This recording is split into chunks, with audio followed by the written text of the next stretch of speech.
There once was a woman, we'll call her Catherine. She was born in Paris to a secular Jewish family, and she lived a very familiar secular life.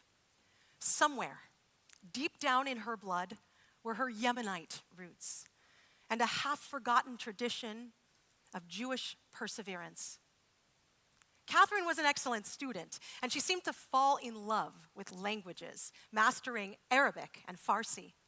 Her natural intellect and knack for remembering dates and stories led her to study comparative religion, where, to the chagrin of her Jewish family, she focused on Islam, on Sunni and Shia thought, and became a modern scholar of Middle Eastern affairs. And then dramatically, publicly, she converted to Islam. Catherine began wearing a long black chador and passionately pursued her new faith with everything that she had, with a reverence that stunned even Muslim clerics. Her poetry even appeared on the Supreme Leader's website, which seemed an impossible honor for a woman born of the West. Some said it was a miracle. Yet, beneath those beautiful words and veiled eyes, Catherine was a dagger. She gained the confidence of the wives of IRGC officers, sat with them at tea, and spoke of the most intimate things. She asked them questions about their husbands, their marriages, their children. "Does he ever find peace at home?" she asked. They spoke of routines, paranoia, and fears, never knowing that through all of this, the Mossad listened and recorded. On the nights of June 13th and 14th, 2025, intelligence strikes fell on the regime's heart so precisely, wiping out senior commanders, scientists, and officers. And afterward, she just vanished. No trace. Today, she is a phantom, called the ghost in the minarets, the scribe of shadows, her true name folded forever into silence. What gave Catherine the strength to do what she did? Perhaps there aren't so many people in the world like Catherine, but there sure are a lot of examples of personal strength that inspire us time and time again. In July 2024, young Maximus Freeman, just 3 years old, was diagnosed with Guillain-Barré syndrome, a rare disorder where the immune system attacks the peripheral nervous system, leading to muscle weakness and, in some cases, paralysis. Max's condition rapidly progressed from full body paralysis within days. He was hospitalized and placed on a ventilator in the pediatric intensive care unit, with doctors expressing deep concern over his critical condition. During this frightening time, his father, Freddie Freeman of the Los Angeles Dodgers, was placed on the family emergency list, missing several games to be by his son's side. He later shared that witnessing his son's suffering was more challenging than any moment he had ever faced on or off the baseball field. And if that wasn't enough, the same season found Freddie, whose professional life depends on his own physical health, having to play through an ankle injury and an intercostal injury. And yet, despite the emotional and physical toll, Freddie Freeman returned to the Dodgers lineup, and we know how extraordinary he was in the 2024 World Series against the Yankees. He hit home runs in the first 4 games, including that historic walk-off grand slam in Game 1, and concluded the series with 12 RBIs and a .300 batting average. His resilience earned him the World Series MVP award. Once upon a time, there was a man with a vision. Howard Schultz initially struggled to convince investors of what he saw in his dream. He sustained rejection after rejection, facing skepticism about his idea of coffee house culture in a country dominated by quick service coffee. And yet he persisted. And in 1987, he acquired Starbucks, turning it into a global brand with tens of thousands of stores worldwide and loyal customers who will seek out a Starbucks wherever they travel. If there is one thing that we are all looking for in this world, it is strength, the fortitude to struggle through illness, the perseverance to achieve a dream. This year has been the story of people searching for their strength. More people than I can count on both hands in this congregation have lost a beloved spouse and need the strength to go on. Elementary school students have arrived at school to see anti-Semitic ugly words and symbols written all over the fence of a place that they thought was safe.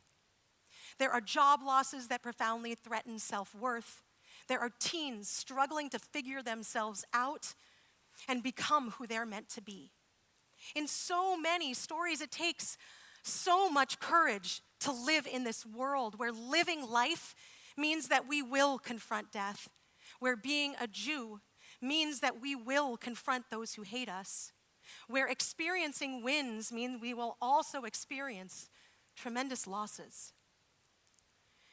In recent days, it's been frighteningly clear that the world has once again gone mad, and sometimes we need the strength to just stand upright. Not just 2 weeks ago, late at night on the day when Charlie Kirk was brutally assassinated, my 20-year-old son looked into my eyes on FaceTime and told me, "I wish I'd gotten to grow up in a different time. I wish I got to go to college when the whole world was not collapsing." I wish that too, my beautiful son. I wish that for all our sons and daughters and grandchildren and for ourselves. But I do not believe that the world is collapsing. We have always needed strength to navigate this world. We do not have the blessing of living in calm, easy times, but we have a different blessing. That blessing is an opportunity to rediscover the strength of the Jewish people. Even in these difficult times, to be a Jew is the greatest gift. For while human beings have the capacity for resilience, Judaism actually gives us a roadmap for how to access it. Mark Twain wrote, "All things are mortal but the Jew. What is the secret of his immortality?" Those outside of us see Jewish power even when we do not. Where does it come from? A study just recently crossed my inbox that suggested that the missing piece between boyhood and manhood is sacrifice. That is the ability to withstand being without something that creates both strength and wisdom. This kind of self-restraint is actually built into the foundation of Judaism, even in how we begin teaching Torah to children. We're meant to begin our Torah studies by opening up to the third book, Leviticus, Vayikra, which contains the largest number of laws out of all the books, including the laws of the sacrifices at the ancient temple. We might ask, why would we start there with something seemingly esoteric when the stories of Breshit are so much more accessible? This is to set in place from the very start of a child's life the need to govern our impulses and desires to sacrifice for something greater. Vayikra contains the laws of kashrut, which at their basic reasoning suggest that God commands us to have impulse control in every basic area of life, even the simplest daily act of eating. Self-restraint is not a quality we come by naturally, most of us, and must be taught and learned. A video last week went viral of Charlie Kirk with his 3-year-old daughter in a toy store. She picked out a toy she wanted, and he asked her, "But did you earn this?" When she solemnly nodded, you could see his heart melt as he handed her the doll. Life is full of sacrifices we don't want to make, along with the ones we do. The sacrifices we have to make can cause terrible pain and suffering. And here's where we receive an equally beautiful piece of Jewish wisdom. Judaism does not seek to erase suffering. It gives it meaning. Psychiatrist Viktor Frankl, a survivor of Auschwitz, wrote, "In some ways, suffering ceases to be suffering at the moment it finds a meaning." He told the story of a man who lost his wife and wanted to die. Frankl asked him, "If you had died first, what would have happened to your wife?" The man said, "She would have suffered terribly." Frankl said, "You see, your suffering has meaning. You spared her that pain." the man left comforted not because his loss was erased, but because it now carried purpose. From devastation emerges the possibility of redemption. Jewish resilience and strength is about transforming life into something of deep significance. In the modern world, we often toss off the phrase, "What doesn't kill you makes you stronger," or, "Well, what's the alternative?" But the truth is there are alternatives, and sometimes people do not choose strength. Athletes know that our bodies are always going to seek the comfort zone. It's the mind that needs to triumph one rep after another, one set after another, one army crawl after another, one day after another of getting up and pushing through and refusing to give up. Watch a world-class athlete do something extraordinary, like somersault and twist through the air from a high-diving platform, or serve a tennis ball so fast down the line that it seems fired by a cannon. The simple act of swinging a bat, a diving catch to rob a player of a home run. Watch and wonder how long it took to get that good. We forget that this skill took intense efforts and tens of thousands of tries to develop. Now, even if a person has natural talent for an activity, it requires persistent effort to develop into a champion. Pirkei Avot says, according to anguish is reward. You could retranslate that as no pain, no gain. Or my favorite phrase, if it doesn't challenge you, it doesn't change you. Physical strength doesn't come from what you can already do. It comes from pushing past what you thought you couldn't. The key is to strengthen that which is what you feel in the weakest moments. You get stronger in the moments that you want to give up, but you don't. Now, I had mostly written this sermon when I took a little break, I must confess, to watch last week's Dancing with the Stars, and don't tell me I haven't watched last night's. When asked why they decided to participate, nearly every contestant mentioned that they were seeking strength. One had battled cancer, and the ability to dance like that was a triumph of life. One had broken her hip at the height of her dance career and never thought she would dance again. Another danced on national television, having lived with scoliosis his whole life. Everyone is searching for strength and the celebration that comes from succeeding, and everyone has to push through pain to do it. The fact is, though the human mind and body and soul are hardwired to avoid pain, we aren't always meant to. A disciple once asked the Baal Shem Tov, "Why do the righteous have to suffer?" The master answered by pointing to a violin. When a string is tightened, it groans, but only then can it make music. So too, a soul under pressure can produce a melody for heaven. Jewish wisdom has within it a constant reservoir of strength to manage and push through pain and discover what we are made of. You have it in you right now, as do I. It is woven into our community of our collective DNA, formed by those born into this beautiful people, but also ignited by those who have chosen to count themselves as Jews. Israelis are doing it, and it's no accident that a song called Giborei Al became popular in Israel and Israeli circles. So the Bible teacher serves in the infantry, the language teacher in intelligence, and so on and so forth. The lawyer's an operations manager working shifts in the military division. His brother, a senior high-tech guy, now he's a sniper on the rooftops in the Strip. Doron, he's the owner of a toy store. Now he's the company manager in the armed corps. It's true. Everyone looks ordinary, but we are a nation of superheroes. Israelis have always done it. It takes incredible strength to turn the desert into a forest and to transform a piece of land with no oil and very little to commend it in terms of natural resources into a thriving place to which all the Jewish people can come home. But it also takes a kind of ridiculous strength to go back to cafes and restaurants moments after a suicide bombing. It takes strength to run along the beach in Tel Aviv when you know that any moment you might need to race into a mamad.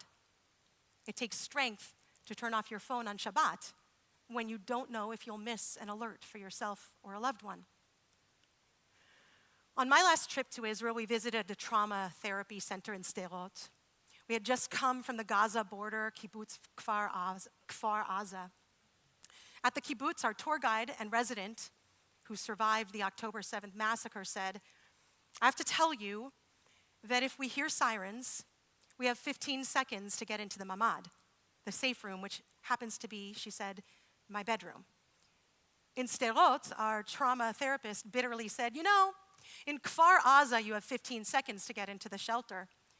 Here, you have negative 15 seconds because once you hear the sirens, the bomb has already arrived 15 seconds ago."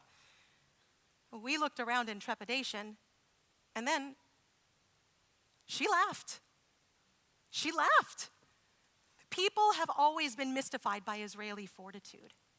In 1966, John Steinbeck, visiting Israel, noted that Israel's secret weapon is no alternative. They have no place to go. Steinbeck was a little over a year away from being proven right when the 1967 Six-Day War would see Israel outnumbered, outgunned, defeat Egypt, Syria, and Jordan, not to mention forces sent by Kuwait, Iraq, and Saudi Arabia. American Jews have also been strong and resilient. In 1943, 400 rabbis came to President Roosevelt once it was clear what was happening in Auschwitz to beg for the president's help. But the president snuck out the back door. It was from that story and the desire never to be powerless and weak again in the face of evil that AIPAC was formed. AIPAC, an organization that most recently made sure the squad, which could have tripled in size this last election, remains small in number. AIPAC, which continues to fight to strengthen America's relationship to our brothers and sisters in Israel. These stories are beautiful and they are inspiring, and there are so many more. And yet, I fear that so many of us say, "Well, that's not me. I could never do that."